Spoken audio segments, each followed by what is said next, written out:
Hello, everyone. Tom Fox and Nick Gallo back for another episode. Nick, today I want to talk about speed. No, not Canal Reeves and Sandra Bullock, and even speed 1, 2, or 3, but the need for speed in a FCPA investigation during an enforcement action. What we've got here is I'm going to keep my movie analogy going because we have full cooperation and then we have extraordinary cooperation. And what's the definition of extraordinary cooperation? According to Kenneth Polite, it is we know it when we see it. Now, whether you fall back on Justice Potter Stewart having the same definition for pornography, or you want to move forward a little bit to double secret probation from Animal House, it makes it difficult to explain to a client, or even perhaps yourself know what that means. It means the only other definition I've been able to come up with is from Deputy Attorney General Lisa Monaco, which was swift and without delay.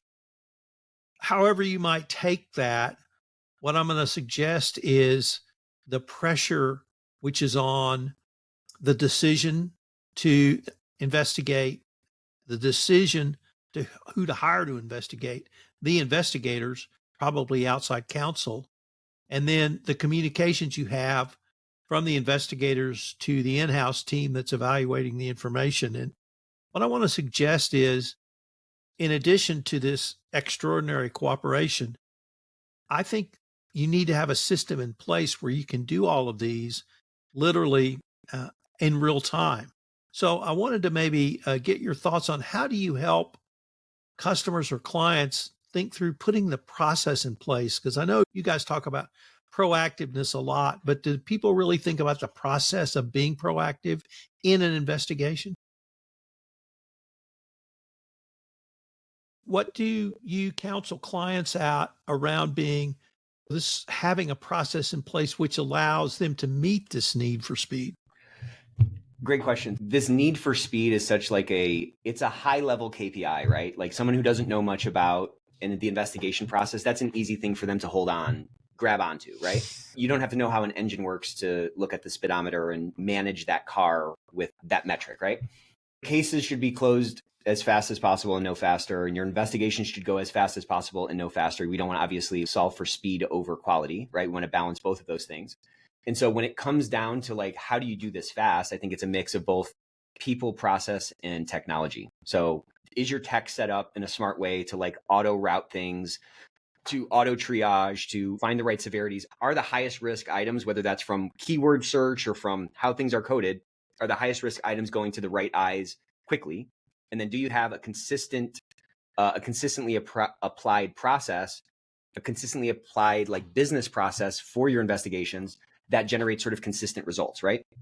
I think having those two things in place, that's kind of the tech and the process. But then the people piece is where I think a lot can either accelerate or kind of fall apart.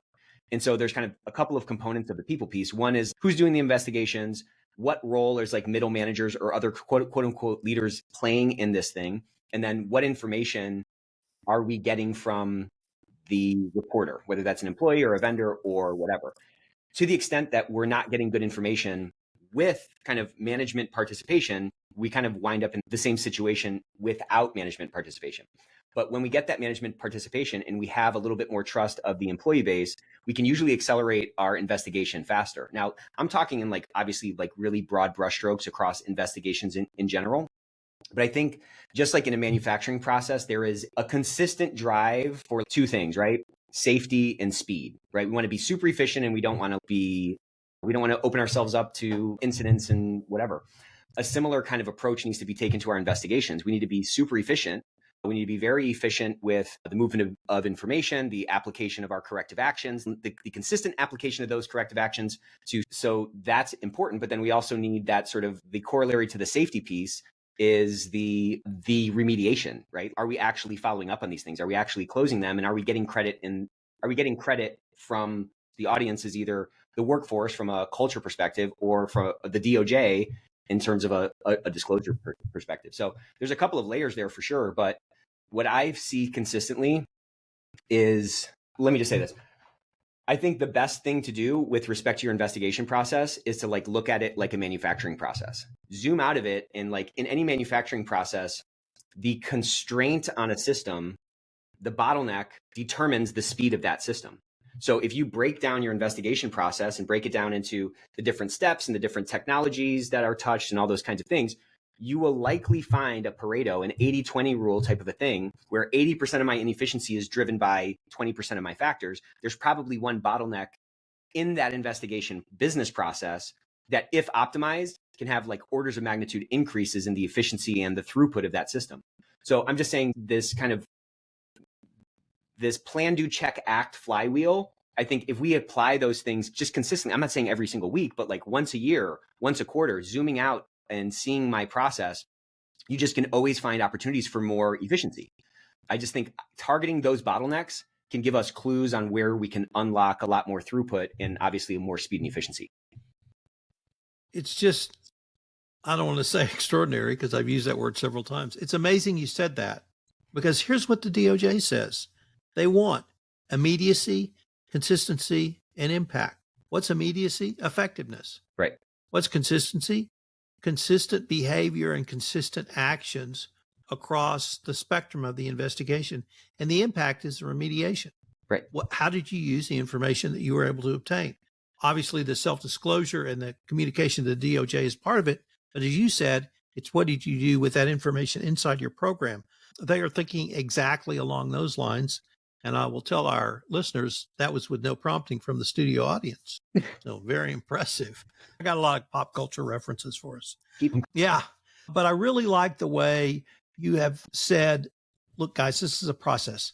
Whether you call it a manufacturing process, whether you call it some other type of process, it's a process. And that's what I want compliance professionals to understand. I try to talk about the process nature of compliance, and you can have a 30,000 foot view of that process, or you can drill down to a very tactical, in the weeds process. And it strikes me that what you've described both, but you've described a process for the information you obtain.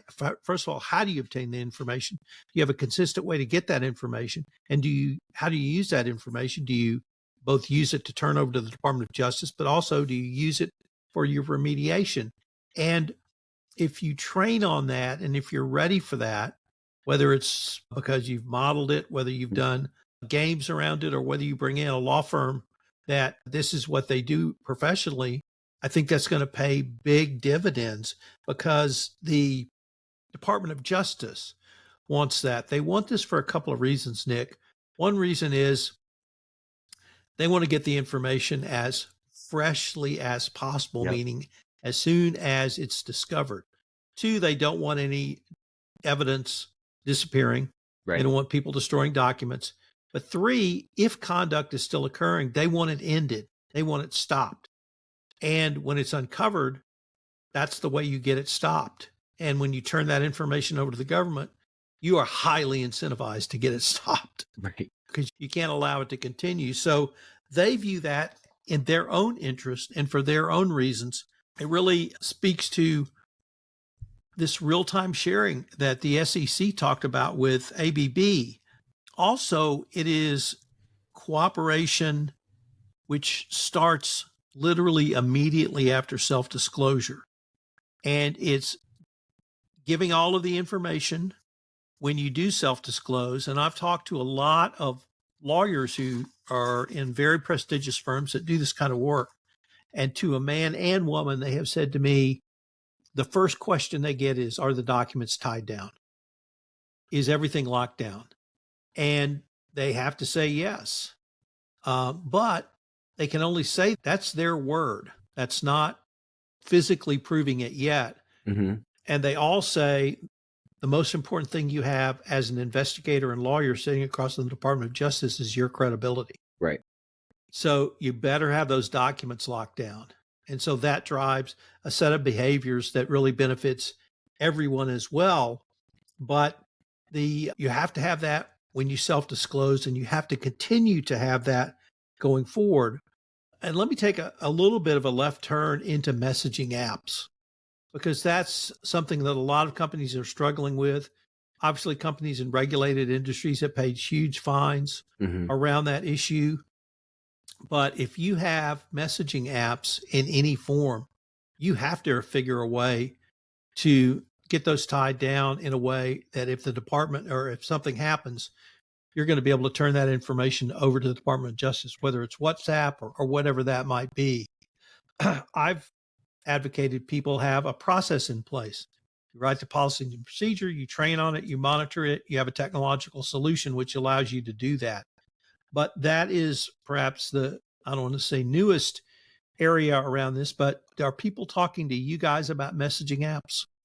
It's really kind of tangential. Like it just kind of comes up just as like kind of table talk, not like really, not from a tactical solution perspective. It's just something that it seems like everyone is kind of, they don't really know how to have it all locked down. There seems to be a lot of anxiety around this thing.